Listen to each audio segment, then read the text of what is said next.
कल्याणच्या आधारवाडी परिसरामध्ये इमारतीला भीषण आग लागली आहे। इमारतीमधील एका घराला ही आग लागलेली आहे। यावेळेला अग्निशमनच्या 2 गाड्या घटनास्थळी दाखल झाल्या असून अग्निशमन दलाकडून आग विझवण्याचे प्रयत्न सुरू आहेत। एक महत्त्वाची बातमी कल्याणमध्ये आपण बघतोय।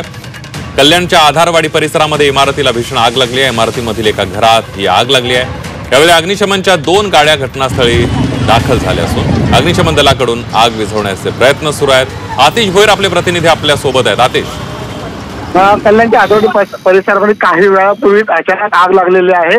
17 माळ्याचा हा टावर आहे आणि 14व्या माळ्यावरती आग जी ती लागलेली ती आगीचा एवढा मोठा भडका होतोय की वरपर्यंत जो वरचा मजला आहे 15वा माळा आहे त्या 15व्या माळ्यावरती सुद्धा आग जी आहे ती पसरत चाललेली आहे। त्याचप्रमाणे बाजूला जे रूम आहेत भाग 2 तिथे सुद्धा आग जी आहे ती पसरत चाललेली आहे। 2 गाड्या ज्या आहेत घटनास्थळी दाखल झालेल्या आहेत। मात्र मोठ्या प्रमाणामध्ये आग लागल्याने जे अग्निशमन दल हे शर्यतीचे प्रयत्न करत आहेत। आतिश, किती फ्लॅट तरी या आगीच्या भक्ष्यस्थानी आल्याचं आपल्याला पाहायला मिळतंय आणि अग्निशमन दलाकडून काय अधिकृत माहिती देण्यात आली आहे? पण दुसऱ्या जे 14व्या माळ्याची आग जी लागली होती तर ती 15व्या माळ्यात म्हणजे पुढच्या आणखी 2 माळ्यापर्यंत आग जी आहे ती पसरलेली आहे।